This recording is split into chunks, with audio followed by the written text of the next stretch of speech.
Muy buenas para todos, espero que se encuentren súper bien. El día de hoy vamos a hablar sobre las consecuencias de la actuación de los profesionales sanitarios y vamos a hablar específicamente de la mala praxis y los diferentes tipos de mala praxis existentes.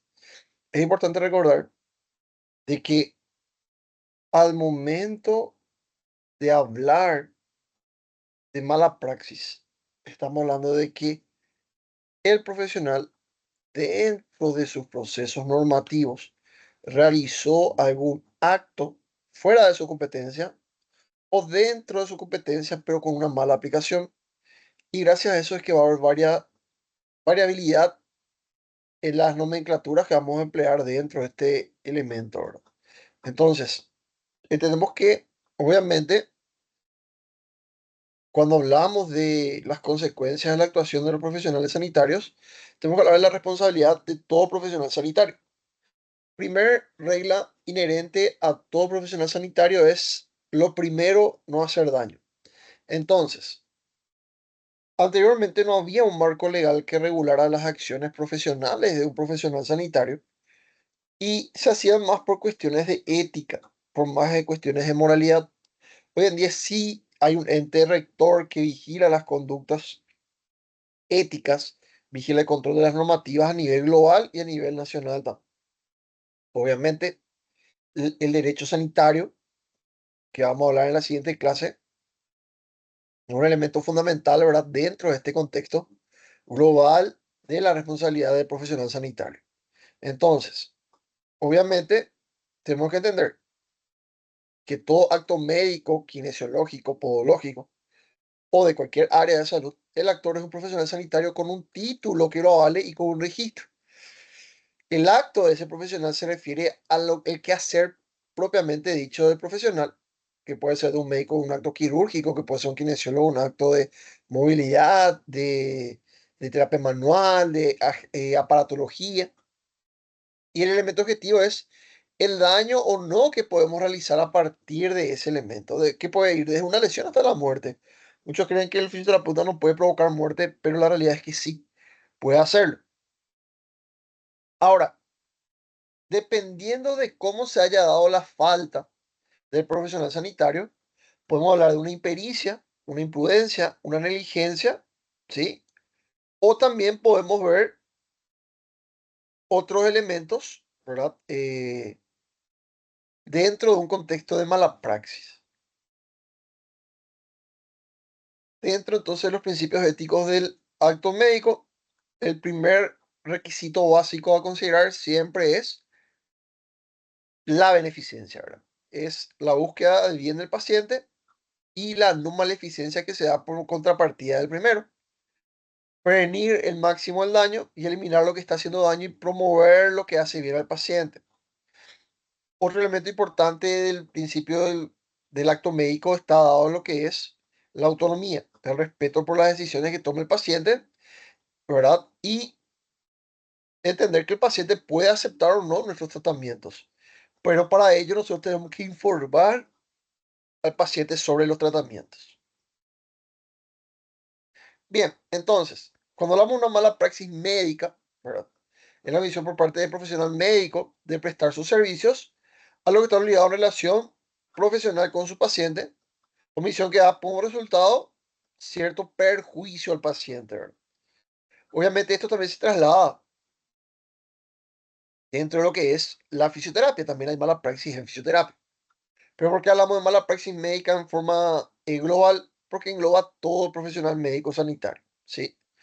El accionar del profesional produce daño no justificable y tenemos básicamente por omisión, la mala praxis por omisión no cumple con lo que debe hacer y esto puede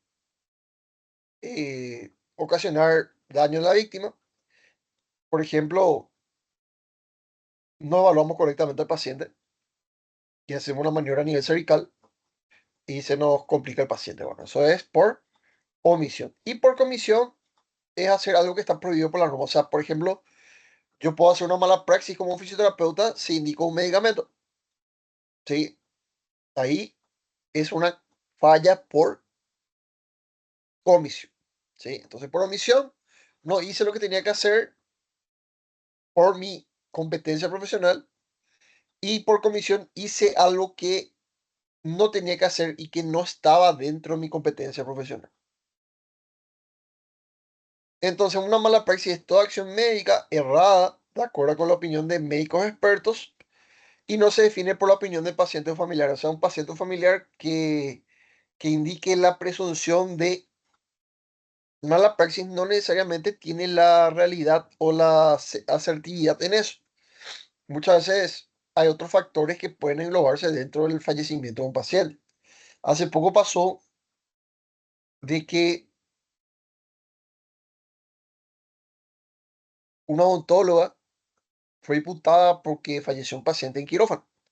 Esta odontóloga es especialista en maxilofacial, lo que le permite hacer cirugías de esta índole por la que falleció la paciente. Pero la paciente falleció en un lugar que no estaba habilitado. Entonces, no podemos hablar de una mala praxis por omisión, porque se hizo lo que tenía que hacer, sino por comisión, porque la hizo donde no tenía que hacer. Entonces, ¿cuáles son algunos efectos, ejemplos prácticos de mala praxis? Primero, una mala evaluación, un diagnóstico totalmente errado, daños por uso de objetos o tratamientos o medicamentos inespecíficos, omisión de pautas críticas en diagnóstico, falta de control hacia los auxiliares del médico y los daños que puedan ocasionar culposamente. Famoso, el médico jefe le manda al residente. El residente hace un diagnóstico, pero ese diagnóstico tiene que estar avalado por su médico jefe. Bien, vamos a hablar de los dos tipos más grandes.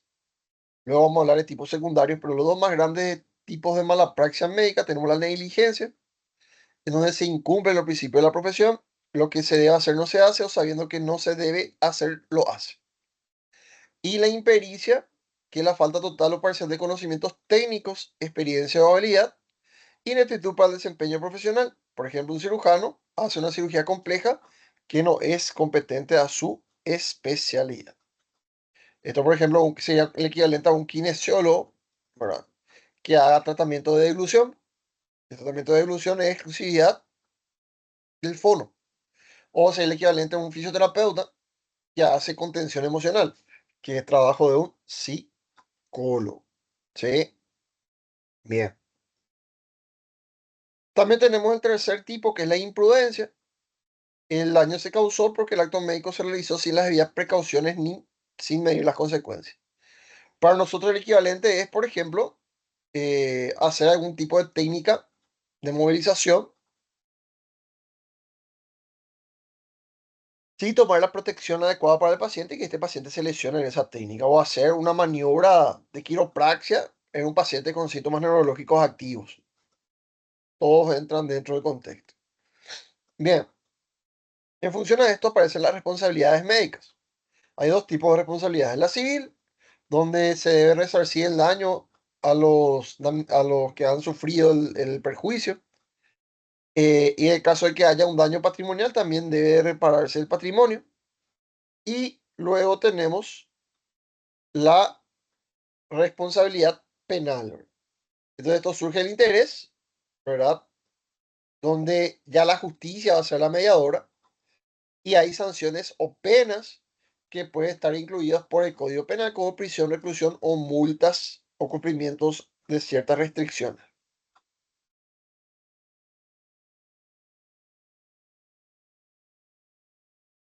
Hay una responsabilidad más que la administrativa, ¿verdad? Acá, por ejemplo, yo puedo hacer una mala praxis, no tengo una afección civil o penal, puedo tener una o la otra inclusive, pero básicamente el Ministerio de Salud se encarga de inhabilitarme. Esa inhabilitación puede ser temporal o de por vida, dependiendo de la severidad de la falta. Según la técnica jurídica, nuestra responsabilidad puede ser objetiva o subjetiva. La objetiva es donde, digamos, la que verifica el daño, ¿sí? Que no ha sido esperado, que el accionar del médico puede provocar independientemente de la culpa que tenga. Hay a veces procedimientos médicos principalmente que hay cierto riesgo de que ocurran cosas. Si eso está correctamente informado, no hay ningún inconveniente. Ahora, el problema es si no está informado. Y la subjetiva, ¿verdad? Eh, por ejemplo, está en lo que surge a través del componente subjetivo del profesional sanitario. Por ejemplo, hacer permisos médicos o certificados médicos falsos. eh, Algo más grande en abortos, porque el médico puede decir que él hizo un aborto porque la vida de la madre estaba en peligro, es justificando un accionar que en nuestro país está penado. Es violación del secreto profesional, que lastimosamente en nuestro país parece que es ley muerta o responsabilidad subjetiva muerta, porque casi nadie tiende a respetar, perdón, al secreto profesional. Tenemos responsabilidad contractual, que está vinculada a un contrato que puede ser escrito o no, ¿verdad? Y el incumplimiento puede dar lugar a una acción legal. Muchas personas dicen, yo no, trabajo en tal lugar, pero no tengo un contrato.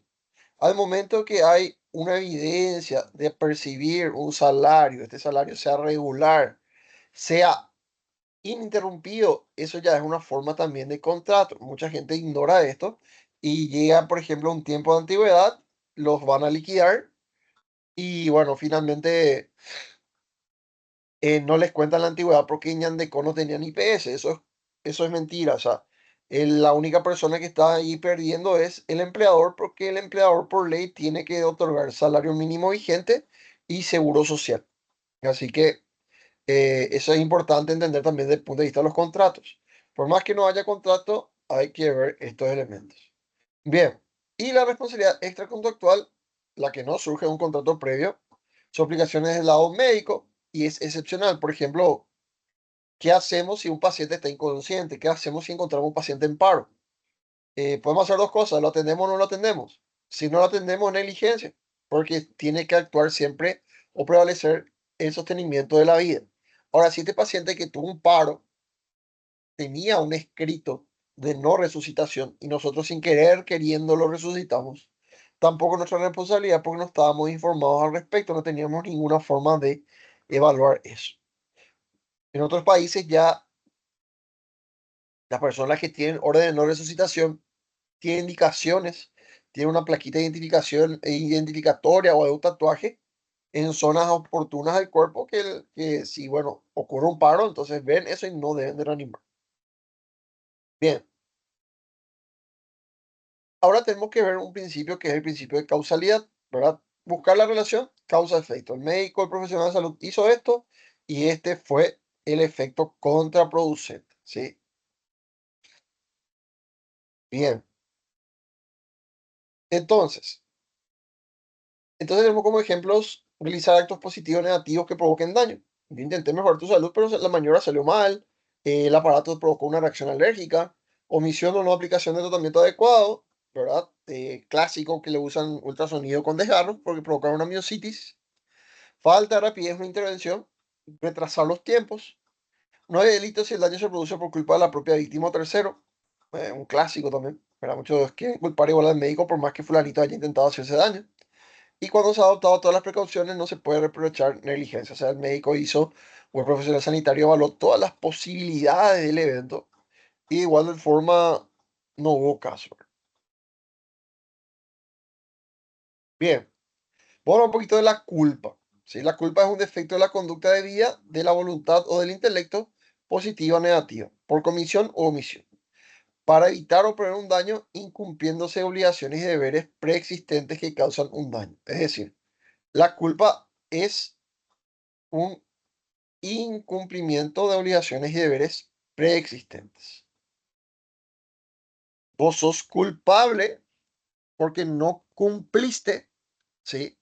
Con tus quehaceres y con tus obligaciones y deberes.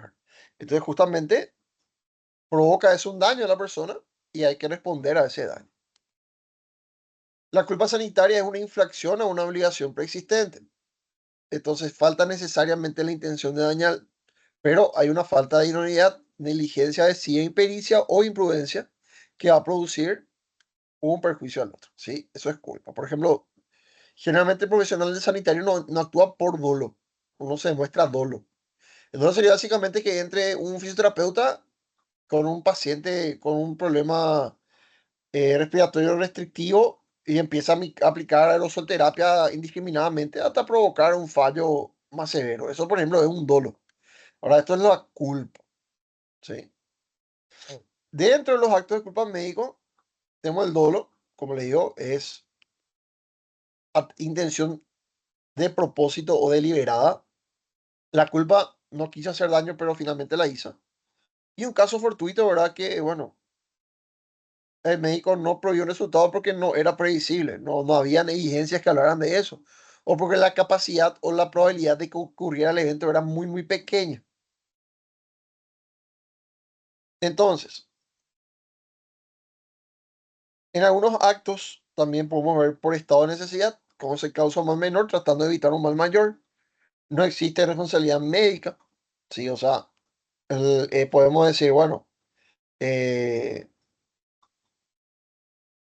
necesito que te muevas después de tu cirugía, eso va a provocar un dolor, que es un mal menor, pero estoy previniendo un mal mayor que va a ser una nueva cirugía. Por concausa, ¿verdad? Respuestas normales a un tratamiento ligada a factores propios del paciente, una respuesta alérgica, una respuesta idiosincrática que sea una sola vez en la vida, toda su vida tomó medicamento y justo esa vez que vos le diste el medicamento de revisión normal, por falibilidad o error médico, ¿verdad? Generalmente surge por el riesgo de equivocarse como ser humano, errar es humano, imponderables que surgen a pesar de cuidados médicos, no cabe responsabilidad médica, y pseudodiatrogenia, ¿verdad? Donde buscamos beneficio secundario a costa de un acto médico en sí, ¿verdad? No hay responsabilidad profesional.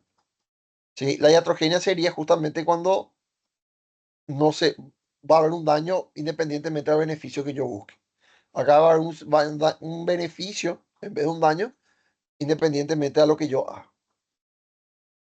Bueno, de ahí tenemos que tener las formas principales de culpa médica.